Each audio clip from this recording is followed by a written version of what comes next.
السلام علیکم ورحمۃ اللہ تعالیٰ وبرکاتہ۔ کیا فرماتے ہیں مفتیان کرام اس مسئلہ میں کہ کرکٹ کھیلنا یا کرکٹ دیکھنا جائز ہے یا نہیں؟ بحوالہ جواب عنایت فرمائیں، عین نوازش کرم ہوگا۔ جو سوال کرنے والا ہے محمد مبارک حسین رضوی، کلکتہ بنگال سے ہے۔ وعلیکم السلام ورحمۃ اللہ تعالیٰ وبرکاتہ۔ بسمہ تعالی و تقدس الجواب بعون الملک الوہاب اللہم ہدایت الحق والصواب۔ صورت مسئلہ میں حکم یہ ہے کہ کرکٹ یا اس طرح کا کوئی اور کھیل اگر لہو و لعیب کے طور پر کھیلے جائیں تو حرام و گناہ ہے اور اس سے اجتناب یعنی بچنا واجب ہے، جیسا کہ اللہ رب العزت قرآن کریم میں رہنمائی کرتے ہوئے فرماتا ہے وَمِنَ النَّاسِ مَن يَشْتَرِي لَهْوَ الْحَدِيثِ لِيُضِلَّ عَن سَبِيلِ اللَّهِ بِغَيْرِ عِلْمٍ وَيَتَّخِذَهَا هُزُوًا أُولَئِكَ لَهُمْ عَذَابٌ مُهِينٌ۔ ترجمہ کنز الایمان۔ اور کچھ لوگ کھیل کی بات خریدتے ہیں کہ اللہ کی راہ سے بہکا دیں بے سمجھے اور اسے ہنسی بنا لیں، ان کے لیے ذلت کا عذاب ہے۔ پارہ نمبر 21 سورۃ لقمان الآیت 6 رکوع نمبر 9 صفحہ نمبر 10 میں حافظ قرآن میں یہ بات موجود ہے۔ اس آیت جو ہے یہ عادی ذکر ہے۔ اسی آیت کریمہ کے تحت تفسیر مصباحین اور اردو شرح تفسیر جلالین میں ہے وَمِنَ النَّاسِ مَن يَشْتَرِي لَهْوَ الْحَدِيثِ أي ما يلهي منه عما يعني ليذل بفتح الياء وضمها عن سبيل الله طريق الإسلام بغير علم ويتخذها بالنسب عطفها على يذل وبالرفع على يشتري هزوا مهزوءا بها أولئك لهم عذاب مهين ذو أهانة۔ ترجمہ، اور لوگوں میں سے بعض وہ ہیں جو غافل کرنے والی بات خریدتا ہے۔ یہاں پر یلہی معروف مجہول دونوں طرح آیا ہے اور لفظ لیذل یا کی فتحہ اور ضمہ کے ساتھ بھی آیا ہے تاکہ جانے بغیر اللہ کے راستے یعنی دین اسلام سے گمراہ کرے اور اسے مذاق بنائے۔ اتخذوها یہ منصوب اس لیے آیا ہے کیونکہ اس کا عطف یذل پر ہے، اور مرفوع بھی آیا ہے کہ جب اس کا عطف یشتری پر ہو، یہی لوگ ہیں جن کے لیے ذلیل کرنے والا عذاب ہے یعنی اہانت کرنے والا عذاب ہے۔ جلد پنجم سورہ لقمان صفحہ نمبر 496 اور 497 تک اس کا ذکر ہے۔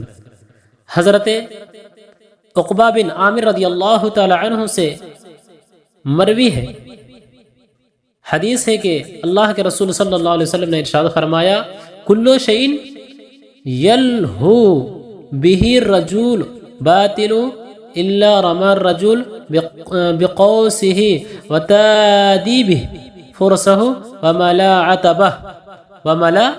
عتبته اهله فانهن من الحق۔ ترجمہ کیا ہے اس کا؟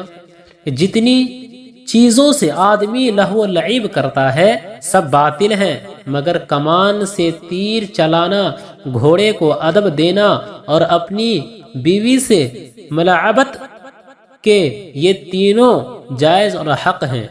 جامع الترمذی جلد سوم کتاب فضائل جہاد صفحہ نمبر 238 میں یہ موجود ہے۔ صاحب ہدایہ علامہ برہان الدین مرغینانی رقم طراز ہیں، کیا ہے کہ الملاہی کلھا حرام حتی التغنی بضروب القذیب۔ ترجمہ کیا ہے؟ ہر قسم کے لہو لعب حرام ہے، یہاں تک کہ بانسوری بجا کر نغمہ سرائی بھی حرام ہے۔ ہدایہ آخرین کتاب الکراہت صفحہ نمبر 439 میں یہ بات موجود، مجلس برکات مبارک پور۔ حضرت امام ابن حمام قدس اللہ سرہ العزیز فرماتے ہیں کہ ہر قسم کے لہو و لعب حرام و ناجائز ہیں۔ آپ ارقام فرماتے ہیں الملاہی کل حرام وہو الصحیح المختار اندی۔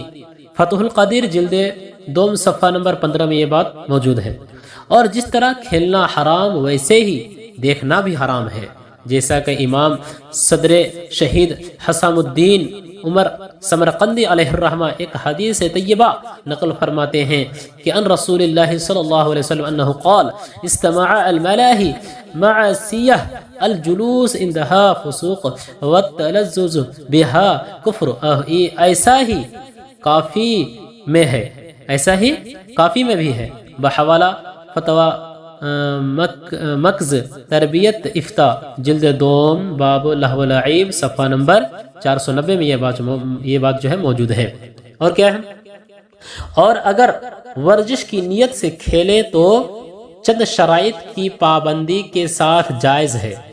نماز کے اوقات میں نہ کھیلے، اپنے دینی مشاغل نیز طلب علم سے غافل ہو کر کھیل میں ہی انہماک نہ ہو، ٹورنامنٹ میں حصہ نہ لے، ران اور دوسرے اعضاء جن کو چھپانا واجب ہے نہ کھولے، ہار جیت کا معاملہ نہ ہو۔